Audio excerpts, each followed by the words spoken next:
অবশেষে গুলিবিদ্ধ হয়েছে উপদেষ্টা আসিফ নজরুল, মৃত্যু হয় ওসমান হাদির মতো। শরীফ ওসমান হাদির ঘটনায় বিএনপি ফেঁসে গেল। দর্শক দেখতে পাচ্ছেন সাধারণ জনতা মশাল মিছিল করছে আজকে আসিফ নজরুলের উপর আক্রমণ করায়। এদিকে আজ উপদেষ্টা আসিফ নজরুল রাজপথে তুপের মুখে পড়েন। ওসমান হাদির মতো অবস্থা হয়েছে তার, দেশের প্রত্যেকটা জনগণ এবার রাজপথে নামে। কেন এই দেশের মধ্যে অস্থিতিশীল পরিবেশ?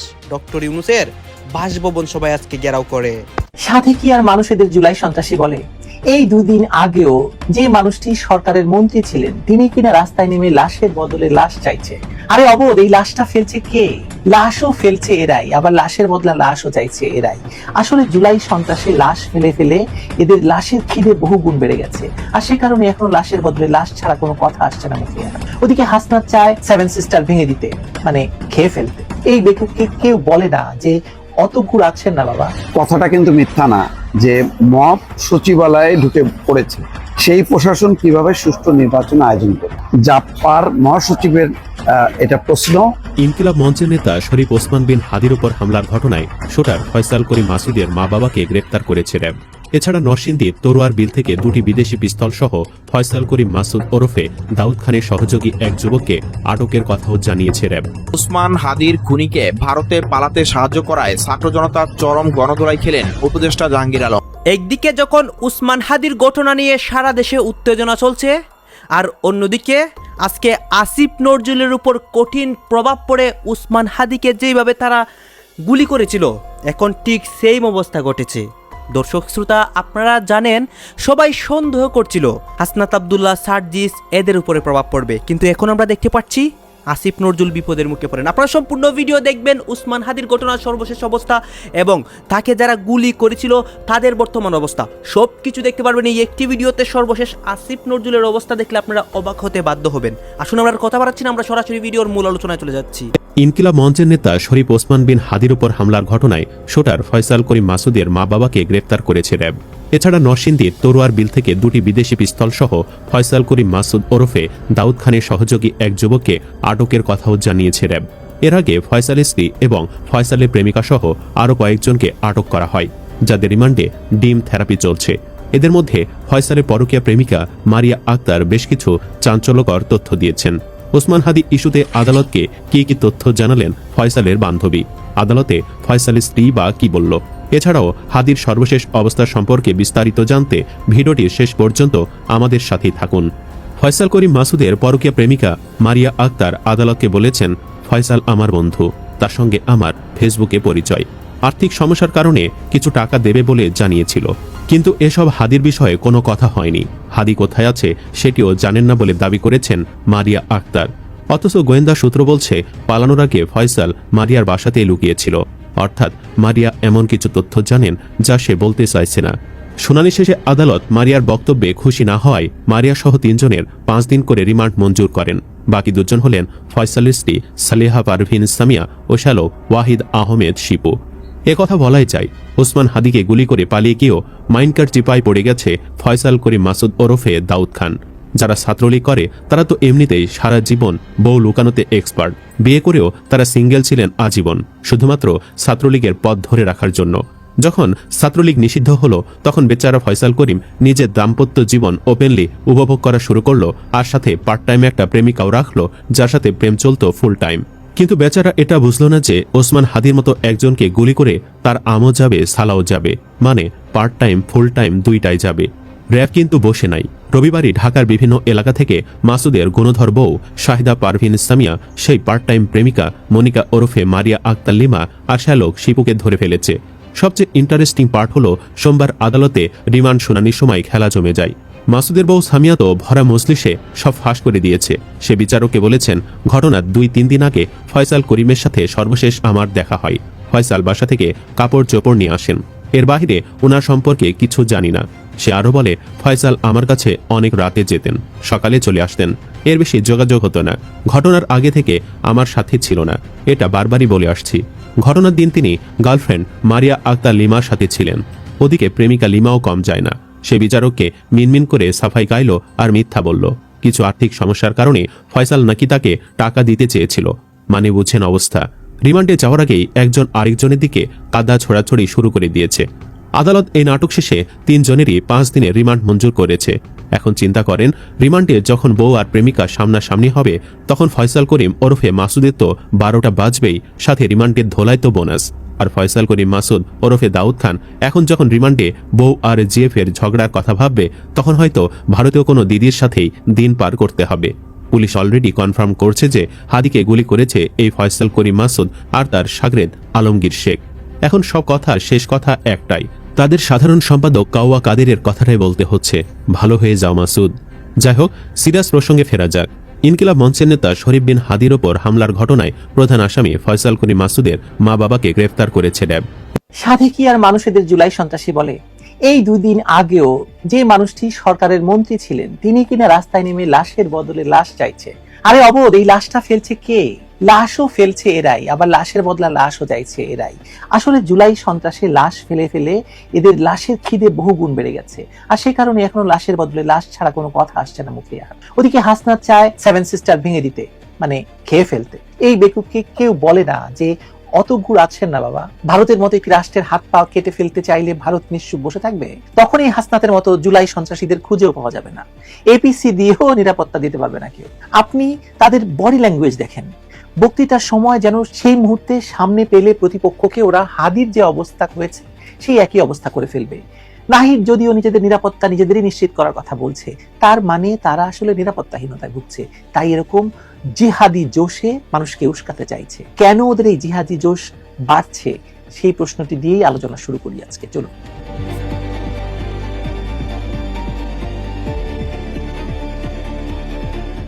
এই যে হাসনাত, মাহফুজ আর নাহিদের কথা বললাম, এদের 3 জনকে একসঙ্গে দেখলেই বোঝা যায় দেশের রাজনীতিতে হঠাৎ যে তীব্র আগ্রাসী ভাষার স্রোত বইছে তা কোনো বিচ্ছিন্ন ঘটনা নয় বা আবেগ নয়। এটা এক ধরনের রাজনৈতিক স্লিপেজ, যেখানে যুক্তি ধীরে ধীরে সরে যায়, মানে জায়গা করে নেয় সংঘাতমুখী আত্মরক্ষার মানসিকতা। প্রতিটি বক্তব্য যেন একটা বড় সংকটের আহ্বান, যেখানে রাষ্ট্রকে আর নির্ভরযোগ্য মনে করছে না এরা, আর প্রতিপক্ষকে ভাবছে অস্তিত্বের জন্য হুমকি হিসাবে। আর প্রতিপক্ষ কারা? আওয়ামী লীগ। আপনি মুক্তিযুদ্ধের কথা বলবেন, আপনি ওদের প্রতিপক্ষ। আপনি স্বাধীনতার কথা বলবেন, আপনি ওদের প্রতিপক্ষ। আপনি ভারত বাংলাদেশ সম্পর্কের কথা বলবেন, আপনি ওদের প্রতিপক্ষ। আপনাকে ধরে নিয়ে যাওয়া হবে, আপনাকে হত্যাযোগ্য করা হবে, আপনাকে মব দিয়ে মেরে ফেলা হবে, আপনাকে সন্ত্রাস দমন আইনে আপনার বিরুদ্ধে মামলা হবে, আনিস আলমগীরের যেমন হয়েছে। মাহফুজ আলমকে দিয়ে শুরু করি। ক্ষমতায় যখন সে ছিল, মানে তিনি নিয়মিত অন্যদের কথা শোনাতেন এবং বলতেন যে সংঘাত বাড়লে দেশ অশান্ত হবে, রাজনৈতিক সহনশীলতা ছাড়া সামনে কোনো পথ খোলা নেই। তখন তার ভাষা ছিল সুশীল, শান্তিময়, শান্তির পক্ষের ভাষা, মানে বোঝা যেত। এখন সেই মানুষটা বলছেন সুশীলগিরি বাদ দিতে হবে, একটা লাশ পড়লে আমরা আরো লাশ নেব। আরে রাষ্ট্র তাকে আর কি রক্ষা করতে পারছে না?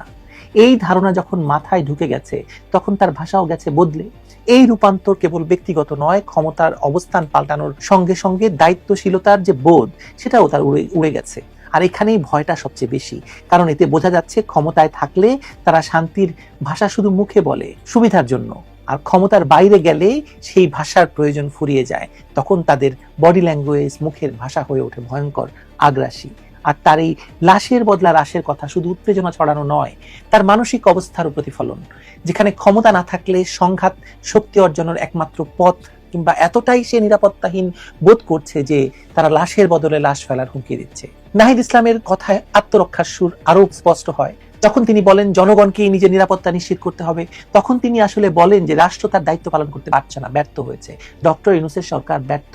এই ধরনের কথা সাধারণত মানুষকে সংগঠিত করার বদলে বেসরকারি নিরাপত্তা কাঠামোর জন্ম দেয়। আপনাদের মনে থাকার কথা যে আসিফ মাহমুদ সজীব ভুইয়া ট্রেনিং দিয়ে মানুষকে তাদের বডিগার্ড বানানোর কথা বলেছিলেন, একটা প্যারামিলিটারি বাহিনীর কথা বলেছিলেন। মানে একবার এরকম একটা প্যারামিলিটারি গঠনের বা বেসরকারি নিরাপত্তা কাঠামো গঠনের কথা সমাজে ছড়িয়ে পড়লে শান্তির জায়গা তো থাকার কথা নয়, তাই না?